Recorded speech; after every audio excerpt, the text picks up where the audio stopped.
તો આજે આપણે સ્ટાર્ટ કરીએ સૂચકાંક.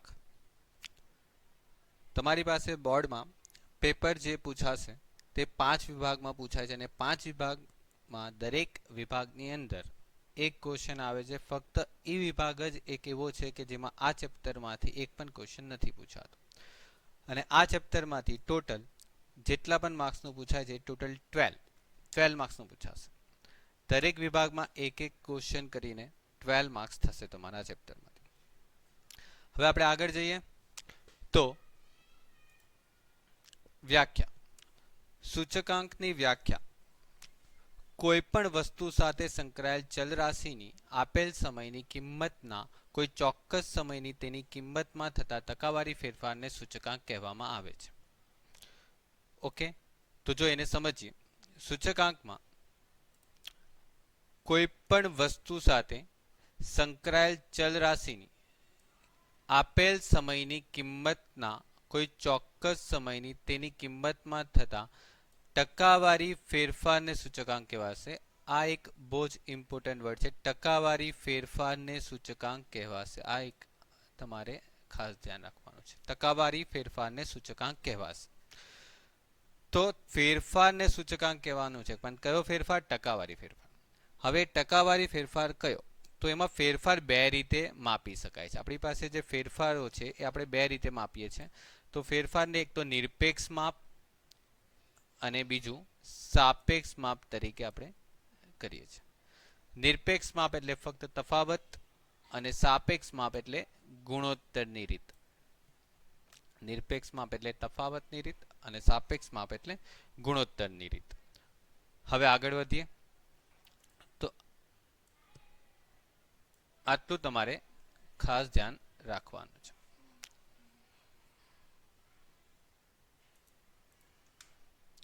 નેક્સ્ટ, નિરપેક્ષ માપ. હવે નિરપેક્ષ માપ કોને અને કેવી રીતે આપણે શોધીએ છીએ? તો જો એક એક્ઝામ્પલ લીધેલું છે આપણે. ઘઉંનો ભાવ 2015માં 24 હતો, જે વધીને 2016માં 30 થયો. આમ વર્ષ 2015ના સાપેક્ષમાં વર્ષ 2016માં ભાવ ₹6 વધે છે. કેટલા રૂપિયા વધે છે? 6 રૂપિયા. આપણા ભાવ જો કેટલા ટકા, પહેલા કેટલા રૂપિયા હતો? 24 હતો, પછી 30 થયો, તો કેટલા રૂપિયાનો વધારો થયો? સીધો તફાવત જ લેવાનો છે. એટલે તો નિરપેક્ષ માપને આપણે તફાવતની રીત કહેતા હતા. નિરપેક્ષ માપમાં ફક્ત તફાવત લેવાનો છે. તો 24 અને 30 નો તફાવત 6 રૂપિયાનો વધારો થાય છે. હવે સાપેક્ષ માપ આપણા માટે બહુ જ ઇમ્પોર્ટન્ટ છે, કારણ કે સાપેક્ષ માપ એ સૂચકાંક છે. હવે આ રીતમાં જો શું કરવાનું છે? આ રીતમાં આપણે ગુણોત્તર શોધવાનો છે. અને ગુણોત્તર કેવી રીતે શોધવાનો છે તે જો. આ રીતમાં તમારે જે નવો ભાવ આવ્યો, નવો ભાવ 30, જૂનો ભાવ 24, તો નવા ભાવને જૂના ભાવ વડે ભાગાકાર કરવાનો છે. એટલે 30 ભાગ્યા 24 એટલે 1.25 અને એ 1.25 ને તમારે 100 સાથે ગુણાકાર કરીને જે પણ કિંમત તમારી આવશે તેને આપણે સૂચકાંક કહેશું. આપણા માટે સૂચકાંક થઈ ગયો. આ સૂચકાંક થયો 125. એટલે તમને પૂછે કે ઘઉંના ભાવનો સૂચકાંક કેટલો? તો 125. Okay, complete. આગળ વધીએ તો આગળ બીજું એક એક્ઝામ્પલ લઈએ. જેમ કે પેટ્રોલનો ભાવ 2015માં તમારી પાસે જે હતો તે 60 રૂપિયા છે અને 2016માં આપણી પાસે ભાવ વધીને થઈ ગયો 75. હવે આ બે ભાવ જે વધ્યા એમાં આપણે એ શોધવાનું છે કે નિરપેક્ષ માપ કેવી રીતે અને સાપેક્ષ માપ કઈ રીતે.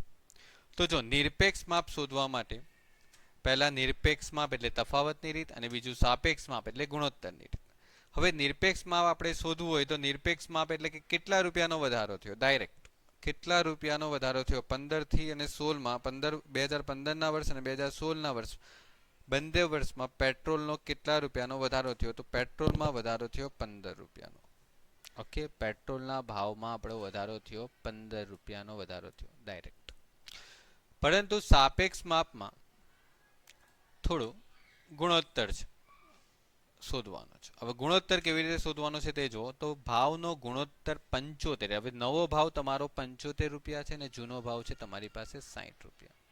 ભાગાકાર કરશું તો 1.25 આવશે અને 1.25 ને આપણે 100 સાથે ગુણાકાર કરશું તો આપણને 125 મળશે. આ આપણે સૂચકાંક. પરંતુ આપણે એ શોધવાનું છે કે 2015ની સરખામણીએ 2016માં કેટલા ટકાનો ભાવ વધારો થયો. આપણી પાસે 15 રૂપિયાનો ભાવ વધારો છે, એ તો રૂપિયામાં જ, આપણે ટકામાં શોધવાનો છે. તો ટકામાં શોધવા માટે તમારે શું કરવાનું છે, 125 માંથી 100 ને બાદ કરવાના છે. પેટ્રોલના ભાવમાં વધારો 25% થયો, એટલે ગયા વર્ષની સરખામણીએ આ વર્ષે 25% ભાવ વધારો થયો.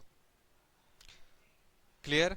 જો પાછી આપણે એની એક વખત વ્યાખ્યા સમજીએ આ એક્ઝામ્પલ દ્વારા. વ્યાખ્યામાં આપણે શું કીધેલું છે, કોઈ પણ વસ્તુ સાથે, અહીંયા વસ્તુ આપણી પાસે પેટ્રોલ છે, સંકળાયેલ ચલ રાશિની આપેલ સમયની કિંમત ના કોઈ ચોક્કસ સમયની કિંમત.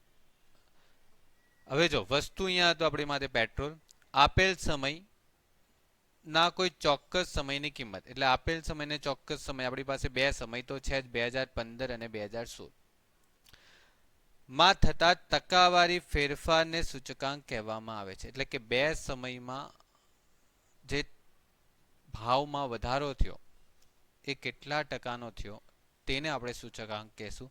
તો અહીંયા આપણા માટે જે સૂચકાંક છે એ સૂચકાંક થઈ ગયો 125 અને ભાવ વધારો થઈ ગયો 25%. ક્લિયર? તો વધ્યા આગળ. હવે નેક્સ્ટ સ્લાઇડ પર આપણા માટે છે સૂચકાંકના લક્ષણો. હવે સૂચકાંકના લક્ષણો જોઈએ તો આપણી પાસે 5 લક્ષણો છે.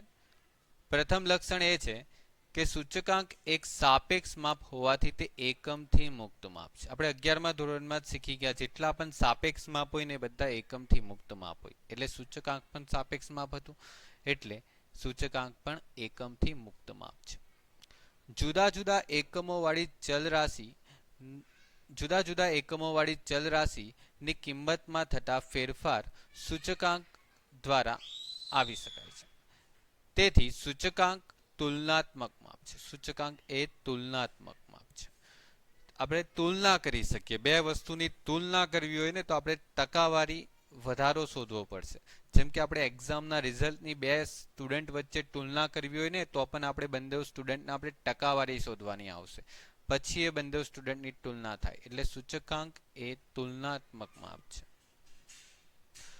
થર્ડ લક્ષણ, સૂચકાંક ટકાવારી ફેરફાર દર્શાવતું એક સાપેક્ષ માપ છે. ઓકે, આ તો આપણે આગળ જ જોઈ ગયા સાપેક્ષ માપ છે. સૂચકાંક એક વિશિષ્ટ સરેરાશ માપ છે. સૂચકાંક એક વિશિષ્ટ સરેરાશ માપ છે જે સરેરાશના બધા જ લક્ષણો ધરાવે છે. આપણે 11મા ધોરણમાં સરેરાશ એટલે કે મધ્યક શીખી ગયા.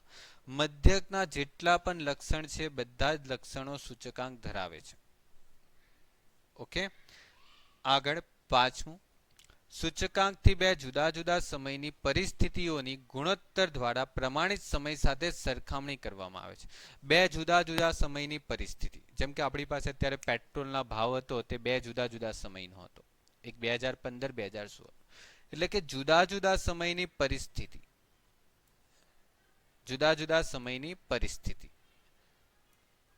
ની ગુણોત્તર દ્વારા સરખામણી કરવામાં આવે છે. ગુણોત્તર દ્વારા પ્રમાણિત સમય સાથે સરખામણી કરવામાં આવે છે. યાદ રહેશે, સૂચકાંકથી બે જુદા જુદા સમયની પરિસ્થિતિઓની ગુણોત્તર દ્વારા પ્રમાણિત સમય સાથે સરખામણી કરવામાં આવે છે.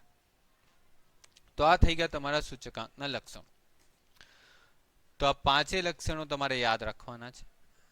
પહેલું એકમથી મુક્ત માપ છે, બીજું તુલનાત્મક માપ છે, સાપેક્ષ માપ છે, વિશિષ્ટ સરેરાશ માપ છે, સરેરાશના બધા જ લક્ષણો ધરાવે છે, અને બે જુદા જુદા સમયની પરિસ્થિતિઓની ગુણોત્તર દ્વારા પ્રમાણિત સમય સાથે સરખામણી કરવામાં આવે છે. ઓકે, યાદ રાખશો. ચલો, તો કમ્પ્લીટ.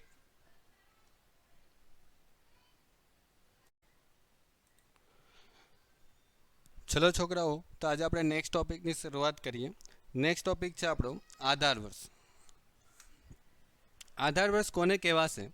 તો સૂચકાંકની રચનામાં કોઈ ચોક્કસ ચલ રાશિની વર્તમાન સમયની કિંમતને કોઈ નિશ્ચિત સમયની, સામાન્ય રીતે ભૂતકાળના ચલની કિંમત સાથે સરખાવવામાં આવે તે નિશ્ચિત સમય કે વર્ષને આધાર વર્ષ કહે છે. એટલે કે કોઈ ચોક્કસ ચલ રાશિની વર્તમાન સમયની કિંમતને આપણે નિશ્ચિત સમય સાથે સરખાવવાનું છે, ને જે નિશ્ચિત સમય સાથે આપણે સરખાવશું એ નિશ્ચિત સમયને આપણે આધાર વર્ષ કહેવાનું છે. ક્લિયર? આજના સમયની કિંમતને આપણે કોઈ ભૂતકાળના કોઈ નિશ્ચિત સમય સાથે આપણે સરખાવશું. આજના સમયની કોઈ કિંમતને આપણે ભૂતકાળના કોઈ નિશ્ચિત સમય સાથે સરખાવશું, તે ભૂતકાળના નિશ્ચિત સમયને આપણે આધાર વર્ષ તરીકે ઓળખીએ. જેમ કે એક એક્ઝામ્પલ લઈએ તો જો પેટ્રોલનો ભાવ આજે 2020માં 75 અને 2015માં 60 હોય, તો હવે આ બે વર્ષમાંથી કયા વર્ષને આપણે આધાર વર્ષ તરીકે લઈશું? તો જે 2015નું વર્ષ છે એ આપણો આધાર વર્ષ થશે, અને 2020નું વર્ષ છે તે આપણા માટે ચાલુ વર્ષ થશે. અને બંને વર્ષની વચ્ચે આપણે સૂચકાંક શોધીએ તો સૂચકાંક શું આવશે? 75 ભાગ્યા 60 ગુણ્યા 100, 125 આપણો સૂચકાંક આવ્યો. એટલે કે ભવિષ્યના આવનારા વર્ષ માટે જો એમ જોવામાં આવે તો સૂચકાંક 125 છે. એટલે કે 2020માં 75 રૂપિયાનો ભાવ 2015ના ભાવ કરતાં કેટલા ટકા વધારો થયો તે જાણી શકાય.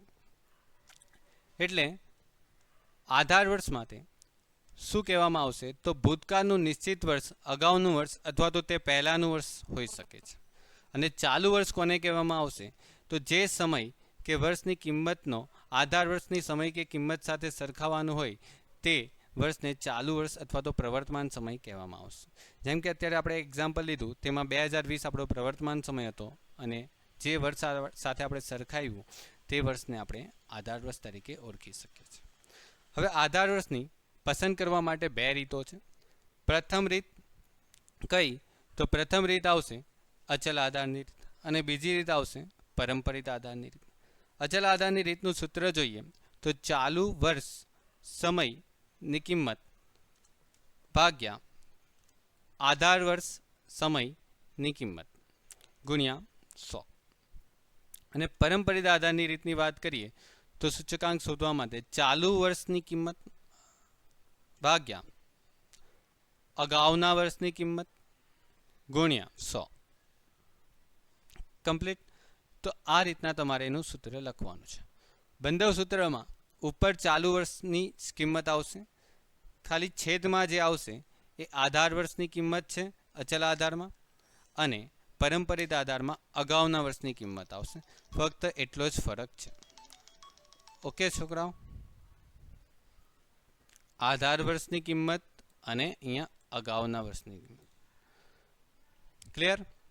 હવે આપણે એક એક્ઝામ્પલ લઈએ અને એક્ઝામ્પલ લઈને આગળ વધીએ. હવે આપણે આગળ શરૂઆત કરીએ તો જો કોઈ એક વિસ્તારમાં ઘઉંના જથ્થાબંધ ભાવની માહિતી નીચે પ્રમાણે છે, તે પરથી 2005ને આધાર વર્ષ તરીકે લઈ, જો દાખલાની અંદર તમને આધાર વર્ષ કોને લેવાનું છે તે આપેલું જ છે, 2005ને આધાર વર્ષ તરીકે લઈ 2005ને આધાર વર્ષ તરીકે લેવાનું છે, અને બાકીના વર્ષ માટે ભાવના સૂચકાંક તૈયાર કરો, અને આ સૂચકાંક પરથી 2013ના ભાવમાં થયેલ ટકાવારી વધારો જણાવો. ઓકે, તો જો આપણને અચલ આધારની રીત કીધેલી છે, કારણ કે આધાર વર્ષ આપેલું છે, આધાર વર્ષ 2005, તો આપણે અહીંયા 2005ના વર્ષને સિલેક્ટ કરી લઈશું આધાર વર્ષ તરીકે. આપણું આધાર વર્ષ થશે 2005. તો હવે તમારે શું કરવાનું છે કે 2005ના વર્ષનો ચાલુ વર્ષનો ભાવ તમારે ઉપર લેવાનો છે. પછી 2016નો ચાલુ વર્ષનો ભાવ 2016 નહીં આવશે, અહીંયા 2006 આવશે, જરાક ચેન્જ કરી દેજો. પછી 2007નો ભાવ, 2008નો ભાવ, 2009નો ભાવ. એટલે ચાલુ સમયનો ભાવ તો તમારે ઉપર લખવાનો જ છે. ચાલુ સમયનો ભાવ તો બધાનો ઉપર લખવાનો જ છે. જો ઓકે, તમારે ફક્ત એક જ કામ કરવાનું છે કે આધાર વર્ષ આપણને કયું કીધેલું છે દાખલામાં, આપણને આધાર વર્ષ કહેવામાં આવેલું છે કે 2005 એ આપણું આધાર વર્ષ છે. 2005 એ આપણું આધાર વર્ષ છે. તો આપણું આધાર વર્ષનું શું કરવાનું છે, તો આધાર વર્ષને આપણે દરેક વર્ષ સાથે ભાગાકાર કરવાનો છે. આધાર વર્ષને દરેક વર્ષ સાથે ભાગાકાર કરવાનો છે. આપણે આધાર વર્ષને દરેક વર્ષ સાથે ભાગાકાર કરવાનો છે. દરેક વર્ષને આપણે 1650 સાથે ભાગાકાર કરશું.